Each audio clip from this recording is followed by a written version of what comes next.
안녕하세요. 최근 반도체 주가가 급락하면서 시장에 온갖 우려가 쏟아지고 있습니다. 오늘은 이번 하락의 진짜 배경이 무엇인지 표면적인 우려와 근본적인 우려를 팩트체크해 보고 앞으로의 시나리오와 대응 방안까지 짚어보겠습니다. 먼저 표면적으로 불거진 우려부터 보겠습니다.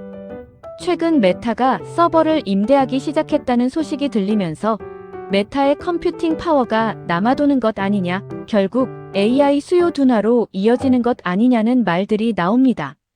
팩트체크를 해볼까요?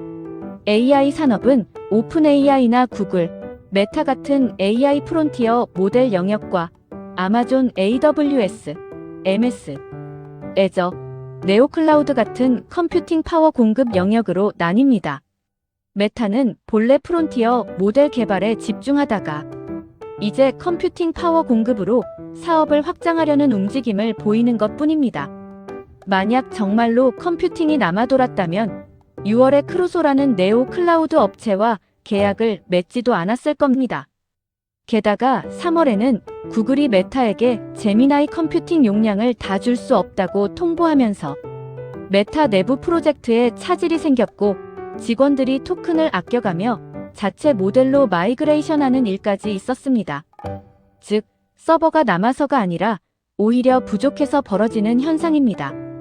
그럼 근본적인 우려들은 어떨까요? 첫째, 막대한 컴퓨팅 비용이 투입되는데 BEB나 BEC에서 그만한 리턴이 가능하냐는 수요 문제입니다.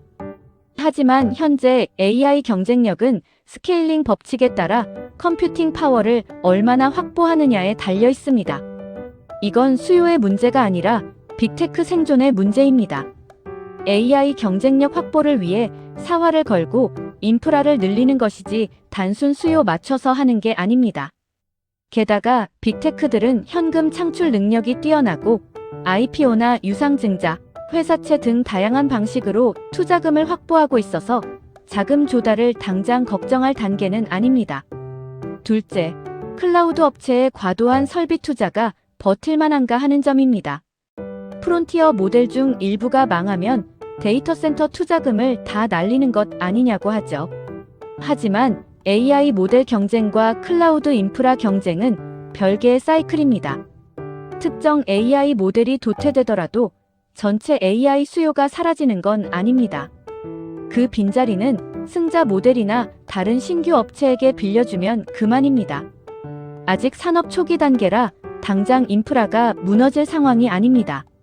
셋째, 메모리 반도체 공급 과잉 우려입니다. 마이크론, SK 하이닉스, 삼성전자가 천문학적인 투자를 하니 수요보다 공급이 초과할 것이란 걱정이죠. 하지만 공급 과잉은 새로운 공장에서 첫 물량이 쏟아지기 전까지는 일어나지 않습니다. 과거에도 중장기 투자 계획 발표 시점이 주가의 꼭지가 아니었던 적이 많았습니다. 핵심은 실제 신규 공장에서 유의미한 물량이 언제 터지느냐, 그리고 그때의 수요가 이를 감당하느냐입니다. 삼성 평택 피오나 용인 1공장 물량이 본격화되는 시기는 2027년 2월입니다. 그 전까지는 실질적인 공급 과잉 이슈는 없다고 보셔도 됩니다. 그렇다면 이 조정장은 언제 끝날까요? 메모리 같은 업스트림이 아니라 AI 엔드마켓인 다운스트림에서 신호가 나와야 합니다. 프론티어 AI 진영에서 새로운 혁신 모델을 출시하거나 BEB 산업에서 수익을 창출하는 새로운 서비스가 등장하거나 아니면 빅테크들이 실적 발표에서 막대한 투자에도 문제없이 돈을 잘 벌고 있다는 확신을 심어줘야 합니다. 최근 혁신의 속도가 매우 빠르기 때문에 저는 AI 엔드마켓에서 금방 긍정적인 신호가 나올 것으로 기대하고 있습니다. 과거 사례를 보면 이번 사이클에서도 24년 하반기 세쿼이아 캐피탈의 AI 버블론, 25년 1월 딥시크 이슈로 인한 27% 하락, 4월 상호관세 우려, 7월에서 9월 사이 HBM 가격 하락 우려로 인한 20% 하락, 25년 11월 빅테크 자금 조달 이슈로 인한 25% 하락, 그리고 26년 3월 이란 전쟁 리스크 등 숱한 조정이 있었습니다. 보통 시장에 기대감이 쏠렸을 때 악재가 나오면 1에서 3개월 정도 조정이 이어졌습니다. 이는 이익을 본 사람들의 차익 실현 욕구가 충족되는 과정이며 건강한 조정에 따른 손바뀜 이후에는 다시 상승 추세로 돌아섰습니다.